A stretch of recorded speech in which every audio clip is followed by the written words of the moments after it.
Friends, welcome to Nila voice novels. நான் உங்க நிலா. இப்போ நம்ம பார்த்துட்டு இருக்க கதை அவனுக்கு நிகரவல், எபிசோட் 15. வாங்க கதைக்குள்ள போகலாம். தேவ், நான் உன்னை கேட்டால் உண்மையை சொல்லுவியா என்று மித்ரா கேட்க, அதில் அவளை பார்த்தவன் சோஃபாவில் சென்று அமர்ந்து கொண்டு அவளையும் அமர சொன்னவன் அவளை வந்து அமர்ந்தவுடன் அவளை பார்த்து, என்ன கேட்கணும் உனக்கு என்று கேட்ட ஆதியை பார்த்தவர், நீங்கள் சின்ன வயசில் இருக்கும்போது நடந்த ஆக்சிடெண்ட் பற்றி நேற்று துருவன் அண்ணாவும் சர்வா அண்ணாவும் சொன்னாங்க. உண்மையாகவே கிருஷ்ணப்பாவும் ஜோதிமாவும் இறந்துட்டாங்களா என்று அவன் விழி பார்த்து கேட்டவளின் விழிகளையே பார்த்தவன் கண்களோ கோபத்தில் சிவந்து இருந்தது. அவன் சிவந்த விழியை பார்த்த மித்ராவிற்கு ஏதோ புரிவது போல் இருக்க, தயவு செஞ்சு உனக்கு தெரிஞ்ச உண்மையை சொல்லு தேவ் என்று கேட்டாள் மித்ரா. ஒரு நொடி அவளை ஆழ்ந்து பார்த்த ஆதி, இப்ப ஏன் இதை கேட்குற என்று கோபம் பொங்க கேட்டவனை பார்த்த மித்ரா, சொல்லு தேவ் என்று கேட்க, அவங்க 2 பேரும் இன்னும் சாகலை, உயிரோட தான் இருக்காங்க. ஆனால் எங்கே இருக்காங்கன்னு தெரியல. நானும் ரொம்ப வருஷமாக அவங்கள தேடிட்டு தான் இருக்கேன். இதை பற்றி என்னை தவிர வேற யாருக்கும் தெரியாது. அவங்கள கண்டுபிடிச்சதுக்கப்புறம் எல்லார்கிட்டையும் சொல்லிக்கலான்னு நான் யார்கிட்டையும் சொல்லலை என்று சொன்னவன் அவளை ஆழ்ந்து பார்க்க, பிறகு அவளை பார்த்து, உனக்கு ஏன் இந்த டவுட் இப்போ வந்திருக்கு என்று கேட்க, கேள்வியில் ஒரு நொடி அமைதியாக இருந்தவள் பின் அவன் முகத்தை பார்த்து, ஏன்னா நான் அவங்கள பார்த்துருக்கேன். எனக்கு அவங்க உங்கள் அப்பா அம்மான்னு அப்போ தெரியாது. இப்போது ஃபோட்டோ பார்த்ததுக்கப்புறம்தான் அவங்க உங்கள் அப்பா அம்மானே எனக்கு தெரியும் என்று சொல்ல, அதை கேட்ட ஆதி அவள் கைகளை பிடித்து கொண்டு, என்ன சொல்கிற அம்மு, நீ அவங்கள பார்த்துருக்கியா? உனக்கு அவங்கள தெரியுமா? எங்கே பார்த்த? எப்போ பார்த்த? இப்போ அவங்க எங்கே இருக்காங்கன்னு உனக்கு தெரியுமா என்று அவன் அடுக்கடுக்காக கேட்க, அவனை பார்த்தவள், தெரியும் தேவ், சிங்கப்பூரில் இருக்கிற என்னோட ட்ரஸ்ட்டில் இருக்காங்க. 5 வருஷம் முன்னாடி நான் சிங்கப்பூர் போயிருந்தப்போ ஒரு நாள் வீட்டுக்கு போக லேட் நைட் ஆகிடுச்சு. அப்போதான் நான் ரோட்டில் போயிட்டுருக்கும்போது ஒரு அம்மா என் கார் முன்னாடி நின்று அவங்க ஹஸ்பண்ட்க்கு உடம்பு சரியில்லைனோ கொஞ்சம் ஹெல்ப் பண்ண சொல்லி கேட்டாங்க. நான் தான் அவங்களுக்கு ட்ரீட்மெண்ட் பண்ணேன். நீங்கள் எங்கே போகணும்னு சொல்லுங்கள், நான் கூட்டிகிட்டு போய் விடுறேன்னு சொன்னேன். ஆனால் அவங்களுக்குன்னு யாரும் இல்லைன்னோ எங்கே போகிறதுன்னே அவங்களுக்கு தெரியலன்னு சொன்னாங்க. சரி, எனக்கு இங்கே ஒரு ட்ரஸ்ட் இருக்குது, உங்களுக்கு எந்த பிரச்சனையும் இல்லைன்னா நான் உங்களை அங்கே சேர்த்து விடுறேன், நீங்கள் அங்கே தங்கிக்கிறீங்களான்னு கேட்டேன். அவங்களும் சரின்னு சொன்னாங்க. சரி, நான் தான் என்னோடய ட்ரஸ்ட்டில் அவங்கள சேர்த்து விட்டேன். இப்போ வரைக்கும் 5 வருஷமாக அவங்க 2 பேரும் அங்கே தான் இருக்காங்க. ஆனால் அவங்க பேர் ரவி பத்மான்னு சொன்னாங்க என்று மித்ரா சொல்லி முடிக்க, ஆதியோ அவளை அதிர்ச்சியுடன் பார்த்து கொண்டிருந்தான். பின்ன இருக்காதா, எங்கே எல்லாம் தேடிக்கொண்டிருக்கிறான் அவர்களை. பிறகு மித்ராவை பார்த்து,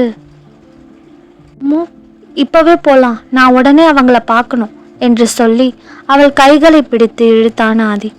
டேய் போலாம், இருடா, ட்ரெஸ் சேஞ்ச் பண்ணிட்டு வரேன் என்று சொன்னவளை ஒரு நொடி பார்த்தவன், அதெல்லாம் வேணாம், இந்த ட்ரெஸ்லேயே நீ அழகாக தான் இருக்க என்று சொல்லி அவளை இழுத்து கொண்டு சென்றான் ஆதி. கீழே வந்தவன் ஹாலில் இருப்பவர்களை பார்த்து, நாங்கள் கொஞ்சம் வெளியில் போகிறோம், எப்போ வருவோன்னு தெரியாது, நாங்கள் வர வரைக்கும் நீங்கள் 2 பேரும் இங்கே தான் இருக்கணும் என்று சொன்னவன் மித்ராவை இழுத்து கொண்டு சென்று விட்டான். செல்லும் அவர்களையே பார்த்து கொண்டிருந்த துருவனை கூப்பிட்ட சர்வா, டேய் துருவா, டேய், ஒருவேளை ஆதி குட்டிமாவை ஹனிமூன் கூட்டிட்டு போறானோ என்று கேட்ட சர்வாவை மேலிருந்து கீழாக கேவலமாக பார்த்த துருவனோ, ஹனிமூனு யாரு? ஆதி. ஏண்டா நீ வேற, போடா, அப்படி போய் வேலையை பாருடா என்று சொன்னவன் சென்று விட்டான். இங்கு தன் பிரைவேட் ஜெட்டில் மித்ராவுடன் சிங்கப்பூர் நோக்கி பறந்து கொண்டிருந்தான் ஆதி. அவன் சிங்கப்பூர் வரும் வரை அவளிடம் ஒரு வார்த்தை கூட பேசவில்லை. அதே சமயம் அவள் கைகளையும் விடவே இல்லை. மித்ரா ஆதியை தான் வெறித்து பார்த்து கொண்டிருந்தாள். ஏனென்றால் இந்த ஆதி அவளுக்கு புதிது. அவன் கண்களில் இருக்கும் ஏதோ ஒன்று மித்ராவை என்னவோ செய்தது. அவன் கண்களில் இருப்பது அன்போ தேடலோ இல்லை ஏக்கமோ கிடையாது, கொலை வெறி. அதை பார்த்த மித்ரா முற்றிலும் குழம்பி போனாள். சிங்கப்பூர் வந்தவுடன் அவனுக்காக காத்திருந்த காரில் மித்ராவுடன் ஏறி அமர்ந்தான் ஆதி. அப்பொழுது மித்ராவை திரும்பி ஆதி பார்க்க அவன் பார்வைக்கான அர்த்தத்தை புரிந்து கொண்ட மித்ரா டிரைவரை பார்த்து அவள் ட்ரஸ்டின் அட்ரஸை சொல்ல அடுத்த 20 நிமிடத்தில் கார் ட்ரஸ்டின் முன் நின்றிருந்தது. காரிலிருந்து இறங்கிய மித்ரா ஆதியுடன் ட்ரஸ்டின் உள்ளே செல்ல மித்ராவை பார்த்த அந்த ட்ரஸ்ட் இன்சார்ஜ் வேகமாக ஓடி வந்து பணிவுடன் அவளை வரவேற்றார். அவள் பக்கத்தில் இருக்கும் ஆதியை குழப்பத்துடன் அந்த இன்சார்ஜ் பார்க்க அதை புரிந்து கொண்ட மித்ரா இவர் என்னோட ஹஸ்பண்ட் என்று சொல்ல அதை கேட்ட அந்த இன்சார்ஜோ மித்ராவையும் ஆதியையும் உள்ளே அழைக்க அதை மறுத்த மித்ரா, ரவிப்பா பத்மாமா 2 பேரும் எங்க இருக்காங்க என்று கேட்க அந்த இன்சார்ஜோ அவங்க 2 பேரும் அவங்க ரூம்ல இருக்காங்க மேம், வர சொல்லவா என்று கேட்க அவரை பார்த்த மித்ரா, வேண்டாம் நீங்க போங்க, நாங்களே போய் பார்த்துக்கிறோம். அதை கேட்ட அந்த இன்சார்ஜ் இங்கு வரும்போதெல்லாம் அவர்களை சென்று மித்ரா பார்ப்பது வழக்கம்தான் என்பதால் அவரும் சென்று விட்டார். அவர் சென்றவுடன் ஆதியை அழைத்து கொண்டு அவர்கள் அறை நோக்கி சென்றாள் மித்ரா. அவர்கள் அறை முன் நின்று மித்ரா கதவை தட்ட கதவை திறந்த ஜோதியை கண்ட ஆதி எப்படி உணர்கிறான் என்பது அவனுக்கே தெரியவில்லை. ராணி போல் இருக்க வேண்டிய தன் அன்னை இப்படி யாரும் இல்லா அனாதை போல் ட்ரஸ்டில் இருப்பது அவனுக்கு ஏதோ போல் இருந்தது. ஆனால் அதை நினைத்து வருத்தப்படுவதா, இல்லை உயிரோடு இருக்கிறார்கள் என்று தெரிந்தாலும் எங்கே இருக்கிறார்கள், எப்படி இருக்கிறார்கள் என்று தெரியாமல் தவித்து கொண்டிருந்தவர்கள் கிடைத்து விட்டார்கள் என்று நினைத்து சந்தோஷப்படுவதா என்று நினைத்து கொண்டு அவர்களை பார்த்த அதிர்ச்சியில் சிலை போல் நின்றிருந்த ஆதியை மித்ராவின் தேவ் என்ற குரல் கலைத்தது. இங்கு கதவை திறந்து வெளியில் வந்த ஜோதியோ மித்ராவை பார்த்து சிரித்தவர் அவர் பக்கத்தில் இருந்த ஆதியை குழப்பத்துடன் பார்த்தாள். அப்பொழுது அங்கு வந்த கிருஷ்ணா மித்ராவை பார்த்து, ஹே மித்ராமா, உள்ளவாடா, ஏன் அங்கேயே நிற்கிற என்று சொன்னவர் அவர் பக்கத்தில் இருந்த ஆதியை பார்க்க அவனை எங்கேயோ பார்த்தது போல் அவருக்கு தோன்றினாலும் அப்படியெல்லாம் இருக்காது என்று நினைத்தவர் அவனை பார்த்து, நீங்களும் வாங்க தம்பி என்று கூப்பிட இருவரும் உள்ளே வந்தார்கள். உள்ளே வந்த மித்ராவை அணைத்து கொண்ட ஜோதியோ, உன்னை பார்த்து எவ்வளோ நாள் ஆச்சுடா, இருங்க நான் போய் காஃபி போட்டு எடுத்துட்டு வரேன் என்று சொல்லி ஜோதி செல்ல போக, மா ஒரு நிமிஷம் இருங்க என்று சொன்ன மித்ரா அவரை கிருஷ்ணாவின் அருகில் நிற்க வைத்து விட்டு, இவர் என்னோட ஹஸ்பண்ட் தேவ், எங்களை ஆசிர்வாதம் பண்ணுங்க என்று சொன்னவள் ஆதியுடன் அவர்கள் காலில் விழுந்தாள். நல்லா இருங்க என்று சொன்ன இருவரும் அவர்களை ஆசிர்வாதம் செய்தார்கள்.